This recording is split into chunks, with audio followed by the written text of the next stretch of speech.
Welcome to the Lost Sci-Fi Story channel. If you're ready, let's begin today's story.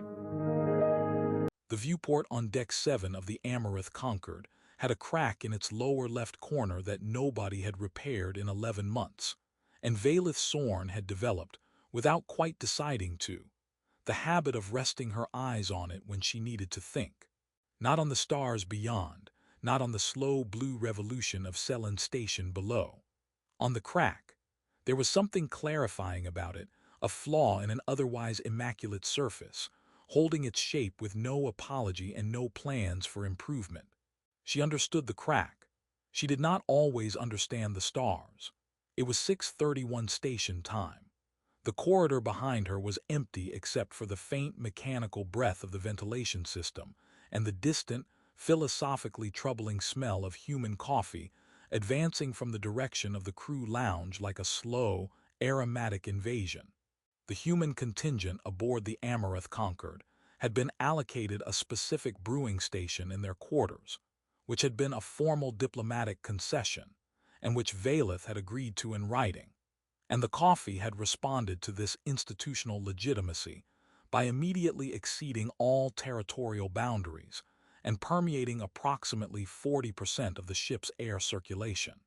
Her chief environmental officer had filed a report. The report had concluded, with the careful neutrality of someone who has decided that some battles are not worth the forms they generate, that the coffee was technically within acceptable atmospheric parameters. Vaelith had read the report. She had then read it again. She had filed it under problems that are real but cannot be solved by paperwork and moved on with her life, which was a folder that had grown considerably heavier in the last 3 years. She pressed 2 fingers lightly against the viewport's surface, not touching the crack, just near it, the way one stands near a thing one has decided not to touch. Below, Selene Station completed another degree of its rotation, unhurried and enormous, carrying its 30,000 inhabitants through another morning, with the massive indifference of infrastructure doing exactly what it was designed to do. Vaelith had always found stations easier to look at than planets. Planets had too much history in their faces. Stations were newer, their tragedies more recent, their architecture still legible. She had been stationed here for 6 weeks. The coalition briefing, the one on her schedule for 800, the one she had prepared for with the thorough, slightly grim efficiency she brought to all preparations, was the largest joint command session since the Selene corridor had been formally reopened. 12 senior officers, 4 species, one agenda that the coalition's scheduling committee had managed to format across 3 different calendar systems without, technically, pleasing anyone. Vaelith had reviewed the mission parameters twice, and the attendee manifest once, which was a thing she would think about later, the once. Sarev was waiting for her outside her quarters when she turned from the viewport, appearing in the corridor with the punctual, slightly anxious energy of a young officer who has decided that being early is the same as being good, and has not yet lived long enough to discover the exceptions. He was carrying her briefing materials, a temperature-regulated container of something that was technically tea, and an expression that suggested he had already encountered the coffee situation this morning, and had opinions about it that he was choosing, professionally, to keep. The Drell contingent arrived early, he said, falling into step beside her. They always do. Captain Esrevoth has already submitted 2 amendments to the agenda. He always does that too.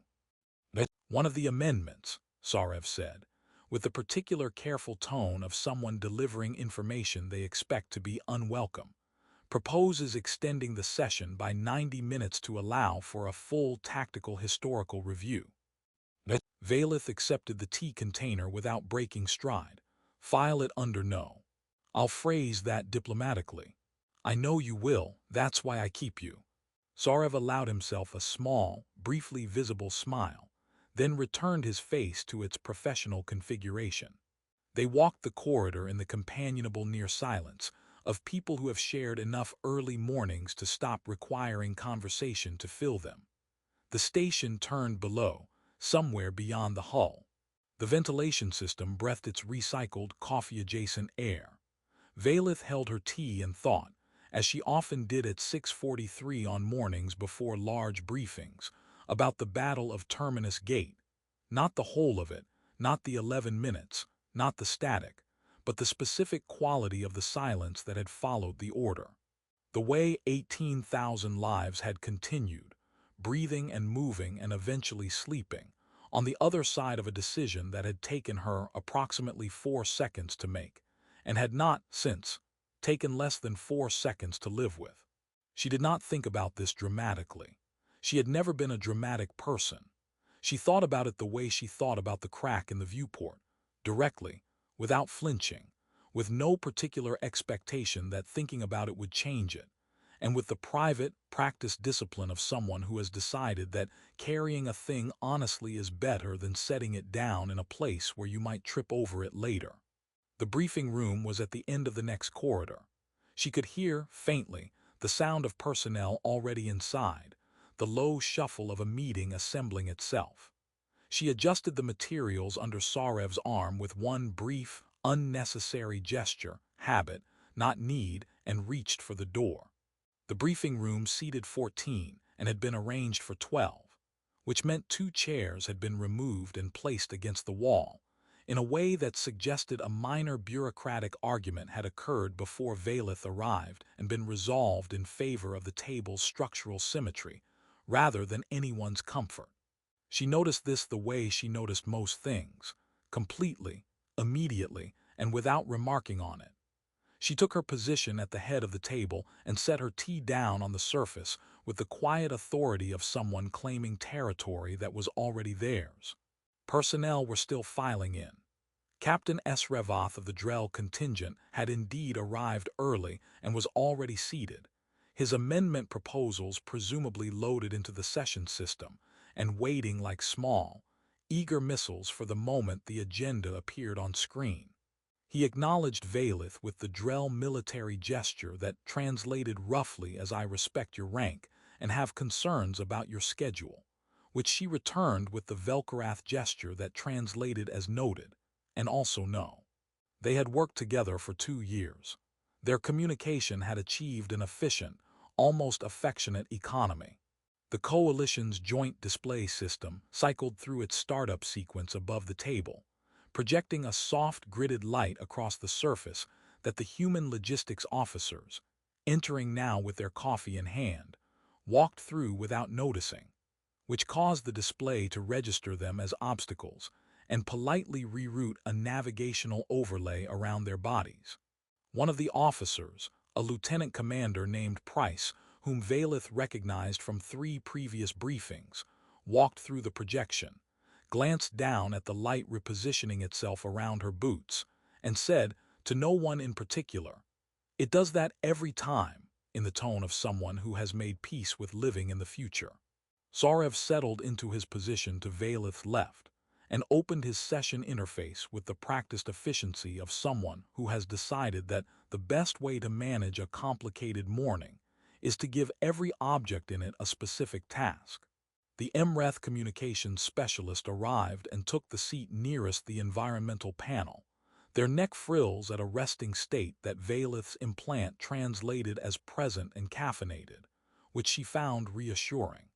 The Velkorath tactical analyst she knew by reputation, Commander Thesiv, recently transferred from the outer corridor engagements, entered and exchanged a brief professional nod with Vaelith that contained, in the manner of nods between senior officers who have both read each other's service records, a considerable amount of unspoken mutual evaluation. The session was scheduled to begin at 800. At 7:57, 11 of the 12 expected personnel were seated. Vaelith reviewed the mission overview on her datapad. The navigational overlay continued to map the room with serene, geometric patience. Someone's comms unit emitted a brief tone and was silenced. Captain Esrevoth cleared his throat, which in Drell physiology produced a sound like a small avalanche being politely suppressed, and said nothing, because the session had not officially begun, and he had strong views about procedural order even when, perhaps especially when, He had grievances to introduce into it. The door opened at 7:59. Vaelith did not look up. This is the thing the narration must insist upon because it matters. She did not look up. She was reading the third paragraph of the mission overview, which concerned resupply routing through the rebuilt corridor. And she was reading it with the full, professional attention of someone who intends to have questions about resupply routing ready before anyone else has finished their coffee. The door opened. New weight entered the room. Her pattern recognition, the part of her that had spent 30 years in military environments cataloging the sounds of spaces changing, noted one additional presence, assessed later, and returned the rest of her attention to paragraph 3. She looked up when the chair moved. The specific sound of a chair being pulled from the table and occupied, she looked up then, because it meant the final attendee had arrived and the session could begin, and she looked up the way she looked up at everything. Efficiently, without preamble, ready to move on. Lieutenant James Kowalski was reading something on a handheld, the device tilted at the particular angle of a person who has found something mildly worth their attention but not worth stopping walking for. He set his coffee down. He pulled the chair in. He crossed one ankle over the opposite knee with the unhurried physical grammar of a man entirely comfortable in the room he was in, which made one of them. His face was the same. That was the detail her mind caught and could not release. His face was the same as the face in 60 viewings of 47 minutes of tactical footage, the same arrangement of features, the same faint diagonal scar near the left temple that the footage had always been too low resolution to confirm, and which she could now see clearly, which meant the footage had always been showing her exactly what she'd believed, and the problem was not the footage but the word dead, and how much certainty she had built on top of it. Her eyes went black. She was not aware of this until Sarev leaned 2 centimeters in her direction and said, almost without moving his mouth, "Commander, your eyes." Kowalski turned a page on his handheld. Vaelith looked down at her datapad. Paragraph 3 concerned resupply routing. She read it again. The words were the same words they had been 30 seconds ago, and they meant nothing to her now, which she noted and set aside and read again. And they still meant nothing, and she accepted this as a temporary condition and kept her hands very still on the table and waited for the session to begin and did not look at him again. Not yet, and thought. The data said he was dead. And then, the data said he was dead. And then, because her mind had apparently decided that one thought was sufficient for this moment and intended to have it on a continuous loop for the foreseeable future. The data said he was dead. At 800 exactly, she opened the session. Her voice came out steady. This, she would think later, was either her greatest professional achievement or evidence that 30 years of command can render a person capable of extraordinary things for entirely the wrong reasons. The navigational overlay mapped the room. The coffee smelled of inevitability. Outside, Selon Station continued its rotation, vast and unbothered, and somewhere in the tactical database of the Amaranth Concord, an after-action report from 3 years ago waited with the patience of a document that has never had reason to doubt itself, and was about to develop one. The briefing lasted 47 minutes. Vaelith knew this because she had scheduled 47 minutes for it, and she ran her sessions the way she ran everything else. On time, on structure, with no tolerance for the particular kind of conversational drift that occurs when senior officers are allowed to finish each other's sentences. She knew it for another reason too, one she did not examine until afterward. 47 minutes was the same number as the personnel of Rearguard Sigma, and she had spent the last 3 years doing this, finding the number in places it had no business being, the way a person who has lost something significant finds its shape in the outline of everything else. She presented the corridor resupply framework without notes. She fielded Captain Srevoth's First Amendment with the diplomatic efficiency of someone who has learned that the fastest way through a Drell procedural objection is to agree with its premise and redirect its energy, which she did in approximately 90 seconds, which was a personal record.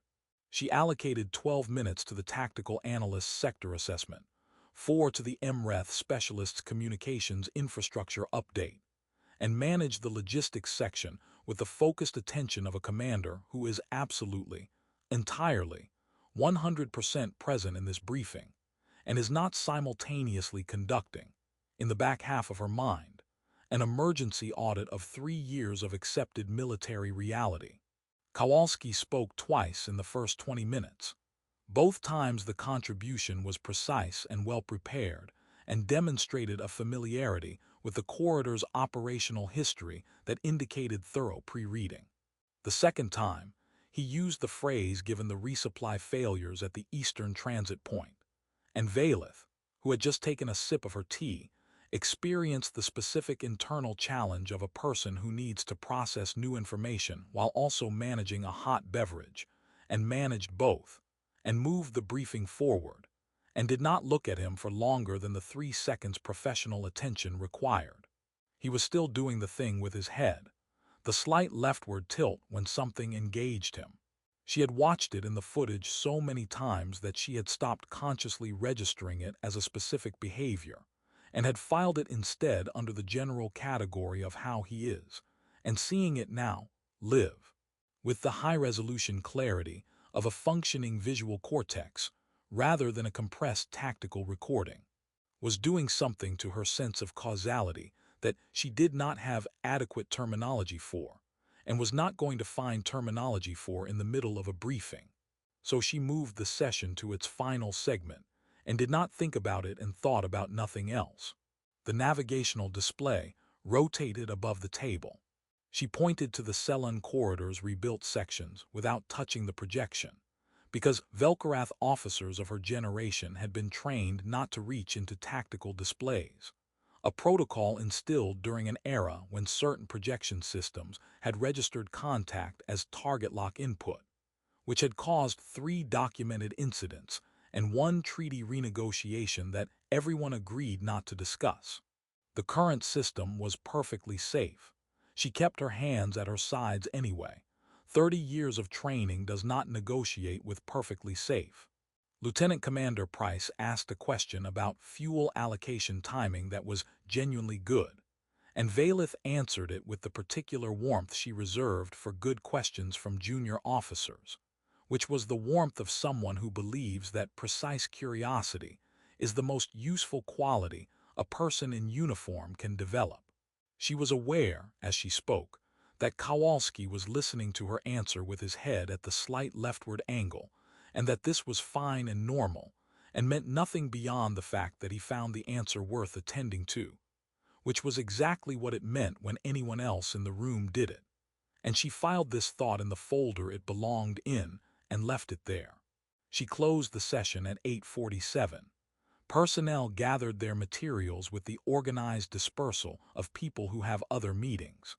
Captain Srevoth submitted his second amendment through the session system as he stood, which Vaelith datapad registered with a small chime that she silenced with 1 finger, a gesture that Sorev observed and recorded in the private taxonomy he kept of his commander's most efficient communications.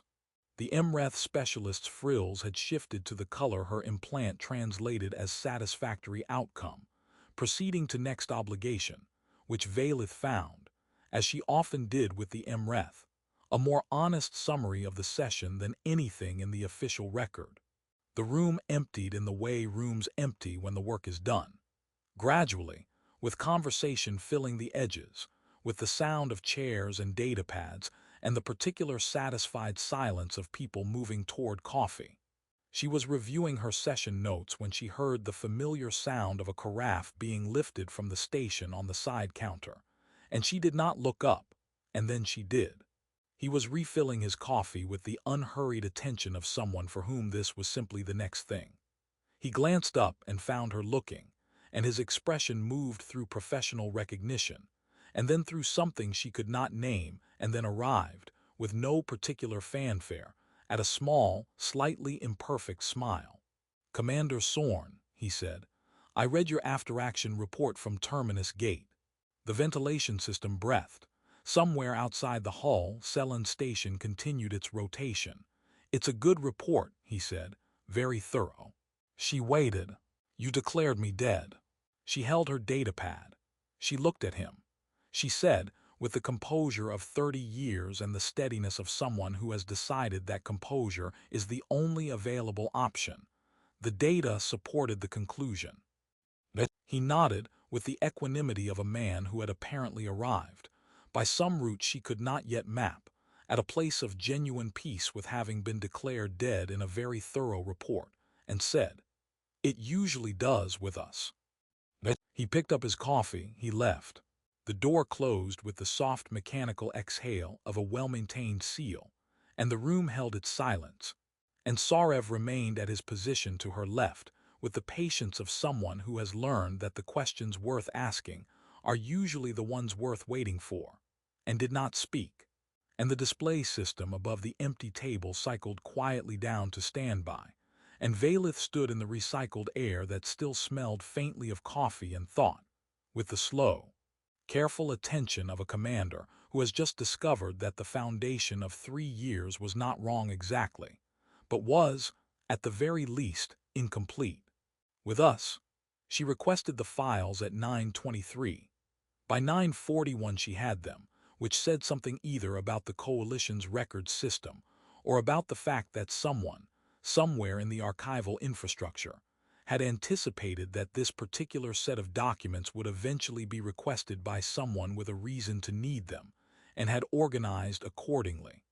Vaelith had long suspected that the record system was, at its operational core, a form of institutional patience, a structure built by people who understood that the truth of an engagement rarely arrived all at once, and that the filing system needed to be ready for it when it did. She read the original post-battle analysis first, not because she needed to. She had memorized it in the months following. Recovered. No emergency beacons. The words sat on her screen with the settled authority of a conclusion that had never, until 36 minutes ago, had any reason to revise itself. Then she read the amendments. The first was dated 14 months after the battle. Survivors recovered. 3.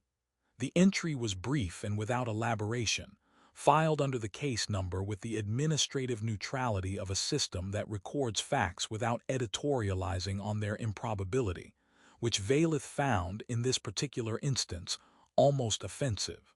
3 people had been found alive after being confirmed dead in a battle she had watched in real time, and the record system had responded with the equivalent of a clerical nod. She made a note to have feelings about this later, when she had finished having the more immediate feelings that were currently occupying all available space. The Second Amendment was 6 months after that. 11. The third, 3 months later, 29. She read the progression, the way one reads something that keeps insisting on being more than it appeared to be, with the slow, accumulating weight of a person discovering that the letter they sent into silence had been received and answered, amendment by amendment, across 18 months of revised certainty. By the final entry, 39 of 47 were formally accounted for. The remaining 8 were listed as unrecovered, not dead, unrecovered. She held this distinction carefully, the way one holds something that has not yet declared its full shape.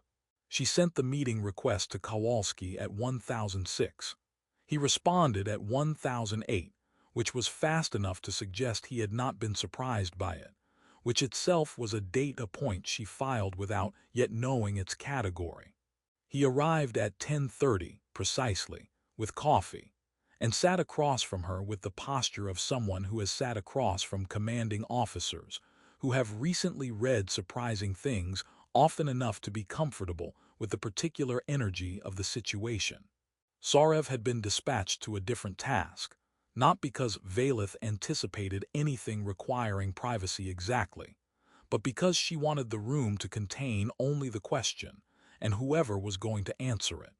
39, she said, without preamble, because she had spent 30 years learning that the most useful thing she could do with difficult conversations was begin them. He looked at his coffee, then at her. Last count I had, yes. The after-action analysis confirmed total loss. It usually does, he said, and there was no reproach in it. Nothing that asked her to carry more than she was already carrying, which she noted and did not know, yet, how to receive. The problem, he continued, is that we scatter. It's not a tactic exactly. It's more of a, he paused, tilting his head slightly left, a collective habit. When a position gets overrun and there's no extraction coming, we stop thinking as a unit and start thinking as individuals, and individuals can fit into very small spaces. She looked at him. You hid. For 11 days, he said, with the mild tone of a man confirming a travel itinerary. In a collapsed maintenance corridor in the gate's lower infrastructure, with 6 others, on emergency rations that one of our medics had the foresight to pack and which tasted, he considered this briefly, like a bureaucratic decision about nutrition. Something moved in her chest that was not quite humor and not quite grief, and occupied, she was discovering, the precise space between them. The gate collapsed. The corridor should have been destroyed. Should have, he agreed pleasantly. The structural modeling on Terminus Gate assumed standard load tolerances. The lower maintenance corridors were built 40 years ago by a contractor who apparently didn't trust the load estimates and doubled the reinforcement anyway, without telling anyone, which is technically a filing violation, and also the reason 7 of us are alive. She set her datapad down. An undocumented construction irregularity. Saved 11 days worth of us, yes. He picked up his coffee. The others scattered differently. Some made it to debris fields, got picked up by salvage operations weeks later. Some reached the outer beacons on emergency suits. Some, he said, and something in his voice shifted very slightly, we still don't know. The 8 in the unrecovered column. I check the list every few months. It changes sometimes. She heard this. She let herself hear all of it, the 11 days in the dark, the rations that tasted like a committee's best guess at food, the slow dispersal of people finding their way back through the gaps in a battle's certainty. She heard it and she felt the weight of the folder shift, not lighten but redistribute itself, the way a carried thing changes when you finally understand its shape. I wrote that report, she said. I read every survey result. Every beacon sweep, I concluded. You concluded what the data said, Kowalski said, and his voice held something that was almost gentle and entirely without absolution, because he was not offering absolution and she was not asking for it, and they both understood this, and it was the most honest exchange she had conducted in 3 years. The data was right about everything it knew. It just didn't know about the contractor. Outside the viewport, she had chosen a room with a viewport. She realized now, without deciding to, Selene Station continued its rotation. Patient, enormous, carrying its 30,000 lives through another afternoon, with the indifferent reliability of infrastructure built to last.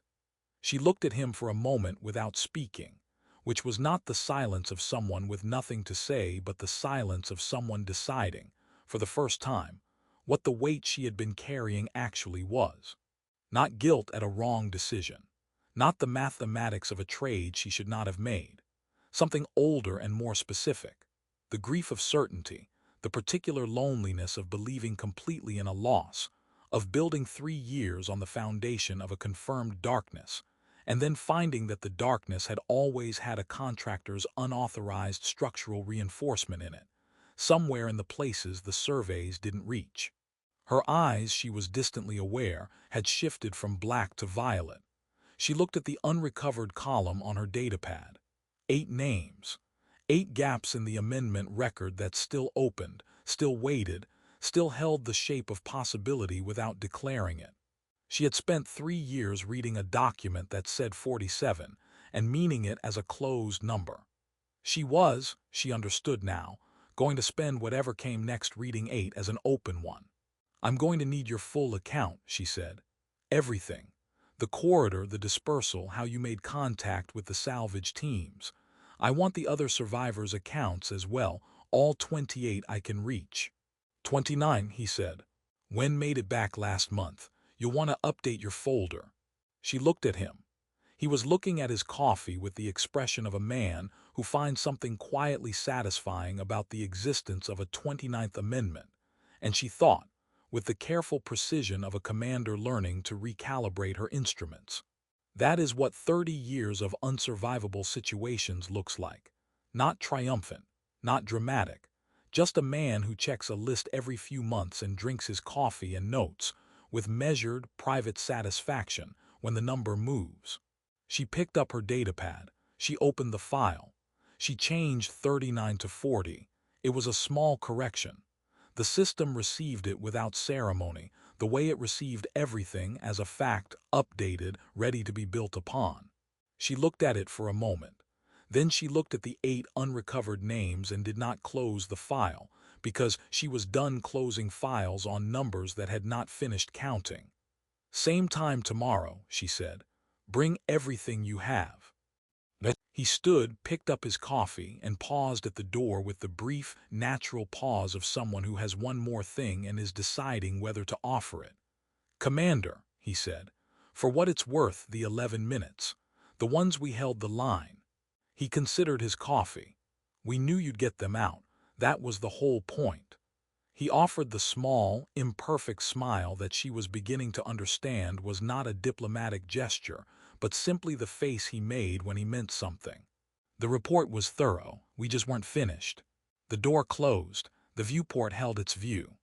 Vaelith sat in the room that smelled of recycled air and someone else's coffee, and the particular quality of silence that follows a truth arriving exactly as late as it needed to, and felt the folder shift again, and recognized, with the slow, deliberate honesty she owed herself, that what she was feeling was not closure.